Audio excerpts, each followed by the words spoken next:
Hello दोस्तों, स्वागत है आप सभी का हमारे चैनल स्टडी ओनली में। दोस्तों एक बार फिर हम आप सभी के लिए लेकर आ गए हैं पीजीसीएल यानी कि power grid corporation of India limited में रिक्रूटमेंट का जो नोटिफिकेशन दोस्तों डिप्लोमा ट्रेनिंग के लिए इलेक्ट्रिकल और सिविल वालों के लिए है। जूनियर ऑफिसर पोस्ट है इसमें, एचआर एंड असिस्टेंट ट्रेनिंग, जिसमें दोस्तों नॉर्मल बीए बीएससी बीकॉम अगर आपके पास है तो आप इस पोस्ट को अप्लाई कर सकते हैं। दोस्तों इसमें फिर सैलरी की बात कर लेते हैं तो 1,17,500 रुपये इसमें आपकी सैलरी रहेगी। और इसमें दोस्तों क्वालिफिकेशन क्या रखी गई है, एज लिमिट क्या है, जॉब प्रोफाइल क्या रहेगी, बाकी सारी जानकारी हम आपको इस वीडियो में स्टेप बाय स्टेप बताएंगे। बस आप लोग हमारे साथ वीडियो के अंत तक बने रहिए। और हाँ दोस्तों, अगर आप हमारे चैनल पर नए हैं तो चैनल को सब्सक्राइब और वीडियो को लाइक जरूर कर लीजिए, क्योंकि हम आप लोग के लिए ऐसे ही गवर्नमेंट जॉब से रिलेटेड अपडेटेड वीडियो लेकर आते रहते हैं। तो आइए दोस्तों स्टार्ट करते हैं आज का वीडियो। दोस्तों सबसे पहले हम इसका नोटिफिकेशन देख लेते हैं, जो कि पावर ग्रिड यानी कि power grid corporation of India limited के द्वारा जारी किया गया है, जो कि भारत सरकार का एक उपक्रम है। और दोस्तों इसमें recruitment diploma training electrical civil junior officer training HR और साथ ही दोस्तों असिस्टेंट ट्रेनिंग के लिए नोटिफिकेशन जारी किया गया है। दोस्तों यह जो नोटिफिकेशन अगर आपको पूरा पढ़ना है तो हमारा जो टेलीग्राम चैनल है, जिसका लिंक आपको वीडियो के डिस्क्रिप्शन मिल जाएगा, वहाँ से टेलीग्राम चैनल ज्वाइन करके आप ये पूरा नोटिफिकेशन खुद भी पढ़ सकते हैं। और हाँ दोस्तों, और साथ ही दोस्तों जो भी लेटेस्ट गवर्नमेंट जॉब से रिलेटेड अपडेटेड नोटिफिकेशन हो गए, बाकी एडमिट कार्ड्स हो गए, ये सारी जानकारी हमारे द्वारा ही शेयर कर दी जाती हैं। तो आप लोग हमारे टेलीग्राम चैनल को ज्वाइन जरूर कर लीजिए। दोस्तों इसमें आगे power grid corporation of India limited power grid के बारे में बताया गया है। यहाँ टोटल क्या क्या है, इसके सब स्टेशन वगैरह ये सारी जानकारी यहाँ दी गई है। आगे है कि power grid is looking for bright and energetic graduates and diploma holder. जो भी ग्रेजुएट और डिप्लोमा होल्डर्स हैं दोस्तों, उनके लिए join its for diploma training electrical DTE, diploma training civil यानी कि डीटीसी, साथ ही दोस्तों junior officer training HR JOT HR junior officer trainee F and A JOT F and A and assistant trainee F and A assistant trainee F and A for its various officer पोस्टों के लिए recruitment जारी किया गया दोस्तों। फिर इसमें reason project बताया गया है और इसमें दोस्तों ज्यूरिसडिक्शन बताया गया है, कहाँ कहाँ नॉर्दर्न रीजन में कौन कौन से क्षेत्र आते हैं, दिल्ली राजस्थान पार्ट ऑफ उत्तर प्रदेश, ये सारा चीज़ यहाँ बताया गया है कौन से रीजन से कौन कौन से क्षेत्र आते हैं। उसके बाद इसमें आगे वैकेंसी की बात कर लेते हैं दोस्तों, यहाँ रिजर्वेशन की बात भी की गई है। तो इसमें सभी पोस्ट वाइज यहाँ वैकेंसी बताई गई है, जो कि दोस्तों सबसे पहले डीटी की पोस्ट टोटल जो है वो 14 वैकेंसी है, डीटीसी की टोटल 6 पोस्ट है, जेओटी एचआर की 14 पोस्ट है और जेओटी एफएनए की 16 पोस्ट है। ये दोस्तों सीसी रीजन का है। फिर ईआर1 में ऐसे ही पोस्ट दी गई है दोस्तों। उसके बाद दोस्तों इसमें आगे इस तरह से इसमें सारी पोस्ट दी गई है, उड़ीसा एनईआर एनआर1। तो इस प्रकार से आप लोग ये पोस्ट खुद देख लीजिएगा, क्योंकि अगर एक एक पोस्ट के बारे में बताएंगे तो वीडियो काफ़ी लंबा हो जाएगा। और हम आपको मेन मेन चीज़ इसमें, जैसे कि इसकी सैलरी, इसका ऑनलाइन फॉर्म कैसे अप्लाई करना है, इसका एग्जाम वगैरह कैसे होगा, ये सारी जानकारी हम आपको इस वीडियो में बताएंगे। तो सबसे पहले दोस्तों हम क्वालिफिकेशन की बात कर लेते हैं, किस पोस्ट के लिए क्या क्वालिफिकेशन है। सबसे पहले डीटीई जो पोस्ट है, इसके लिए आपके पास फुल टाइम रेगुलर 3 ईयर्स का डिप्लोमा होना चाहिए, वो भी दोस्तों रिलेवेंट डिसिप्लिन और इंजीनियरिंग का। Electrical power electrical and electronics power system engineering power engineering electrical form recognised technical board institute. 20% marks for general OBC NCL EWS candidate, सभी के लिए दोस्तों इसमें 70% मार्क्स मांगा गया है, तभी आप इस फॉर्म को अप्लाई कर सकते हैं। उसके अलावा इसमें बताया गया दोस्तों कि इसमें जो बी यानी कि इंजीनियरिंग वाले स्टूडेंट हैं वो लोग इसको फॉर्म को अप्लाई नहीं कर सकते। बीटेक बी एम टेक वाले हैं वो लोग इसको फॉर्म अप्लाई नहीं कर सकते। इसमें केवल दोस्तों अगर अप्लाई वो लोग कर सकते हैं, लेकिन अगर साथ में उनके पास डिप्लोमा हो तभी। यह डिप्लोमा वालों के लिए पोस्ट है, तो अगर डिप्लोमा भी किए हैं उसके बाद आप इंजीनियरिंग किए हैं तो डिप्लोमा पे से आप फॉर्म अप्लाई कर सकते हैं। अगर आप सीधे बीटेक किए हैं तो वो लोग अप्लाई नहीं कर सकते। फिर दोस्तों इसमें जो अगली पोस्ट है डीटीसी की, इसके लिए भी आपके पास क्वालिफिकेशन है फुल टाइम रेगुलर जो है, आपके पास डिप्लोमा होना चाहिए, सिविल इंजीनियरिंग का डिप्लोमा हो तो आप इस पोस्ट को अप्लाई कर सकते हैं। साथ ही दोस्तों परसेंटेज जो है 70% होना चाहिए। फिर जेओटी एचआर की जो वैकेंसी है, इसके लिए क्वालिफिकेशन की बात करें तो 3 years for full time graduate regular degree, BBA हो आपके पास, बीबीएम हो या बीबीएस हो, तो आप इस पोस्ट को अप्लाई कर पाएंगे।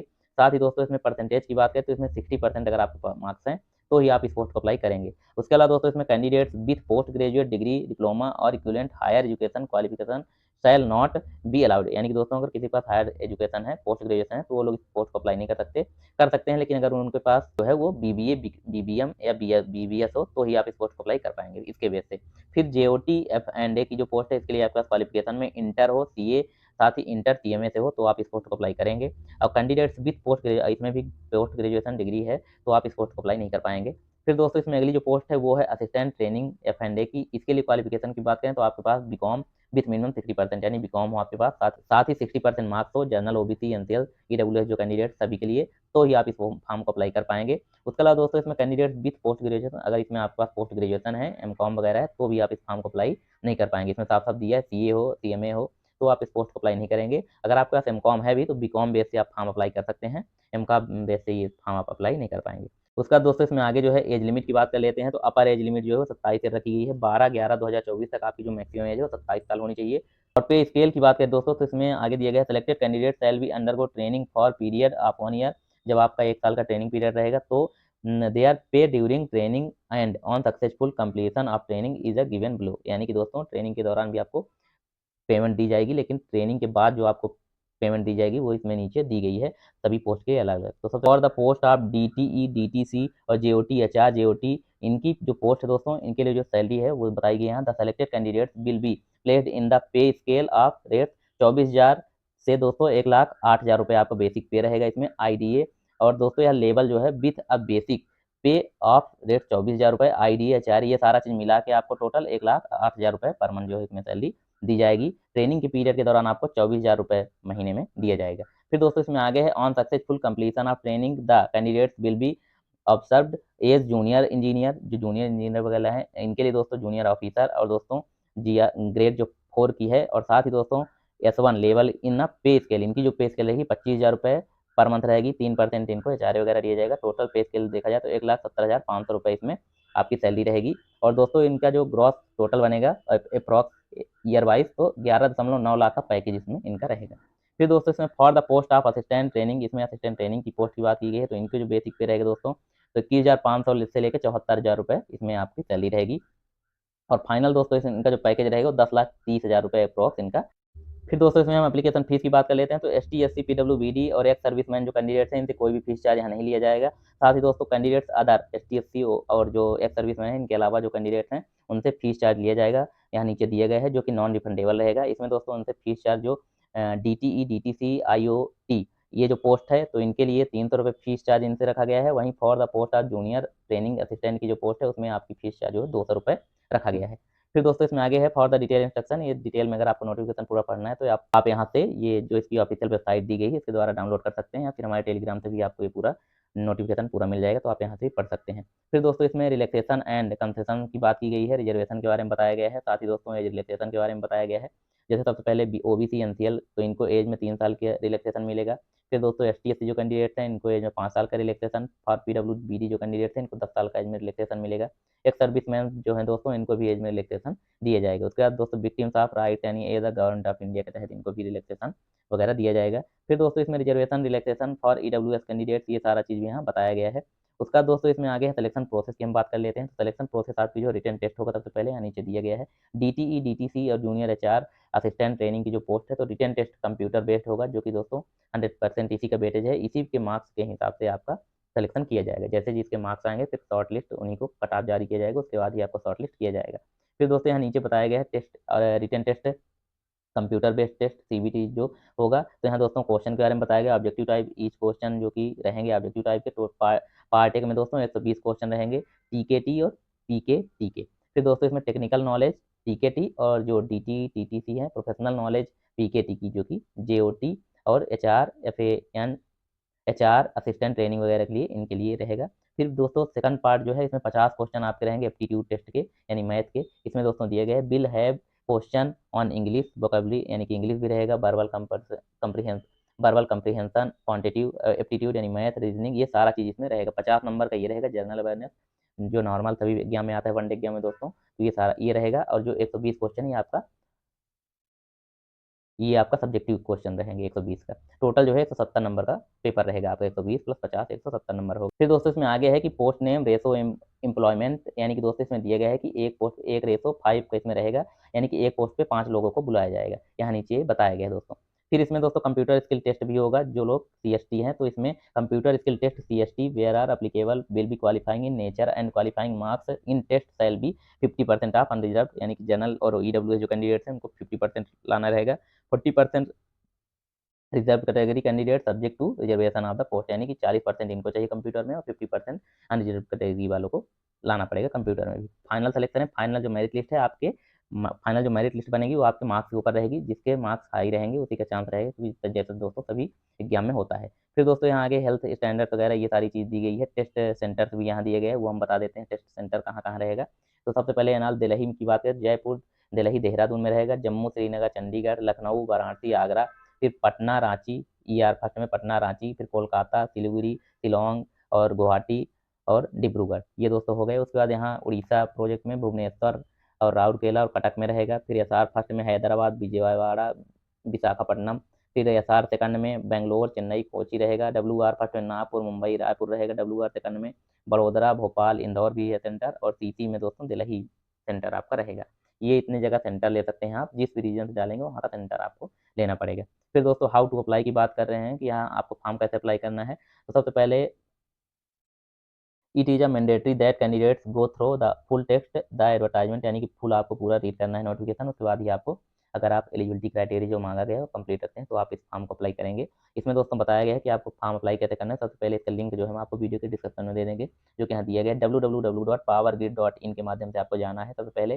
फिर आपको कैरियर सेलेक्ट सेक्शन वाले ऑप्शन पर क्लिक करना है, फिर जॉब अपॉर्चुनिटी पे क्लिक करना है, उसके बाद ओपनिंग्स पे क्लिक करना है, फिर दोस्तों regional openings and then recruitment of diploma training वाले ऑप्शन पर क्लिक करना है। फिर दोस्तों इसमें इलेक्ट्रिकल, सिविल, जूनियर ये सारी पोस्ट दी रहेंगी, तो इस पर क्लिक करके आपको अपना फॉर्म स्टार्ट कर देना है। और दोस्तों इसके पहले आपको, बिफोर रजिस्ट्रेशन के पहले आपको submitting application on the website the candidate should possess a valid email ID, alternate email ID, यानी कि दोस्तों आपको पहले रजिस्ट्रेशन के पहले आपको ईमेल आईडी और मोबाइल नंबर आपका होना चाहिए। इसी के माध्यम से आपको फॉर्म अप्लाई करना है। सबसे पहले रजिस्ट्रेशन इसी के माध्यम से करना है, और जो भी नोटिफिकेशन और जो भी आपको जानकारी शेयर की जाएगी तो इसी मेल पे ही आपको आएगी। तो मेल आपको डालना कंपलसरी है और आपके पास एक मेल होनी चाहिए।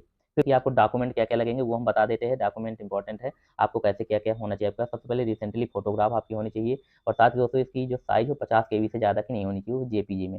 Should keep sufficient copies of same photograph, यानी कि दोस्तों एक आप, यानी कि दोस्तों जो आप फॉर्म में फ़ोटो लगाएँगे वही फ़ोटो आपके पास कॉपी में रहनी चाहिए, 2-4 कॉपी आपके पास रहनी चाहिए फ़ोटो की। फिर सिग्नेचर की बात करते हैं दोस्तों, तो ब्लैक इंक या ब्लू इंक से होनी चाहिए, 50 KB से ज़्यादा इसकी भी साइज़ नहीं होनी चाहिए।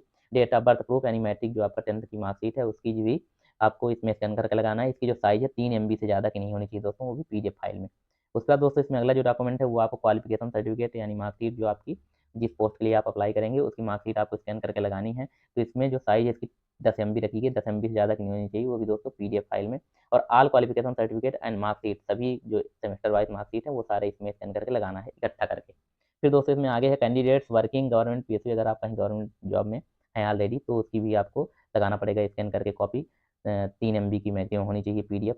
फिर दोस्तों कास्ट सर्टिफिकेट आपको लगाना है, 3 MB से ज़्यादा इसकी साइज नहीं होनी चाहिए। PWBD कैंडिडेट है तो उसकी आपको, उसका डॉक्यूमेंट आपको स्कैन करके लगाना है, 3 MB से ज़्यादा नहीं होनी चाहिए। In case requirement of subscribe for PWD certificate अगर प्रिस्क्राइब है तो इसका जो सर्टिफिकेट इशू हुआ है तो इसको भी आपको लगाना है। सबकी साइज़ दोस्तों 3 MB से ज़्यादा की नहीं होनी चाहिए, यहाँ सारे डॉक्यूमेंट दिए गए हैं। और फिर इसके बाद दोस्तों एक सर्विसमैन है, अगर उससे अप्लाई कर रहे हैं तो भी आपको उसका सर्टिफिकेट जिस भी कैटेगरी से, और कास्ट सर्टिफिकेट तो है ही, उसके अलावा जो भी आप सर्टिफिकेट लगाएंगे तो इसकी जो साइज़ है 3 MB से ज़्यादा नहीं होनी चाहिए। साथ ही दोस्तों इसमें डोमिसाइल की बात की गई है, एज रिलैक्सेशन और डोमिसाइल की जो बात की गई है, राइट्स वाले जो पर्सन है इन इसके लिए जो आप डॉक्यूमेंट लगाएंगे उसकी जो साइज़ है 1 MB से मांगा गया है। तो इस प्रकार से सारे डॉक्यूमेंट आपको स्कैन करके लगाना है दोस्तों। फिर दोस्तों इसमें आगे है जनरल इन्फॉर्मेशन वगैरह दी गई है, प्लीज़ नो। फिर दोस्तों इसमें आगे जनरल इन्फॉर्मेशन वगैरह दिए गए, ये सारी जानकारी यहाँ नीचे दी गई है। तो इसका जो ऑनलाइन फॉर्म है वो हम बता देते हैं। तो इसका जो ऑनलाइन फॉर्म है 22 अक्टूबर यानी आज से इसका फॉर्म स्टार्ट हो चुका है, और फॉर्म की जो लास्ट डेट है 12 नवंबर 2024 तक रखी गई, यानी कि 12 नवंबर तक आप इसका फॉर्म अप्लाई कर सकते हैं। कट ऑफ डेट जो दोस्तों eligibility cut off date for determining eligibility की जो कट ऑफ डेट है वो भी 12/11/2024 ही रखी गई है। और जो इसका एडमिट कार्ड होगा दोस्तों वो वेबसाइट पे डाल दिया जाएगा। तो जब डाला जाएगा तो हम आपको इसको अपने टेलीग्राम चैनल पे इसका लिंक भी दे देंगे, तो वहाँ से आप इसका एडमिट कार्ड जो डाउनलोड कर सकते हैं। बाकी इसका रिटन टेस्ट वगैरह जब होगा तो ये हम आपको बता देंगे। इसे टेंटेटिव यहाँ बताया गया है जनवरी-फरवरी 2025 तक होगा, टेंटेटिव है दोस्तों ये। और दोस्तों ये इस प्रकार से, तो दोस्तों इस प्रकार से जो लोग भी एलिजिबिलिटी का क्राइटेरिया कंप्लीट रखते हैं वो लोग इस फॉर्म को अप्लाई कर सकते हैं। और अगर इसके बारे में कुछ अगर आपको डाउट है तो आप लोग वो हमें कमेंट बॉक्स में पूछ सकते हैं, या फिर हमें टेलीग्राम पर आप मैसेज करके भी पूछ सकते हैं, उसका वहीं आपको रिप्लाई दे देंगे प्रॉपर। तो इस प्रकार से दोस्तों अगर हमारे द्वारा दी गई जानकारी आपको अच्छी लगी तो हमारे चैनल को सब्सक्राइब और वीडियो को लाइक जरूर कर लीजिए, क्योंकि हम आप लोग के लिए ऐसे ही गवर्नमेंट जॉब से रिलेटेड अपडेटेड वीडियो लेकर आते रहते हैं। तो मिलते हैं दोस्तों नेक्स्ट वीडियो में, तब तक के लिए धन्यवाद।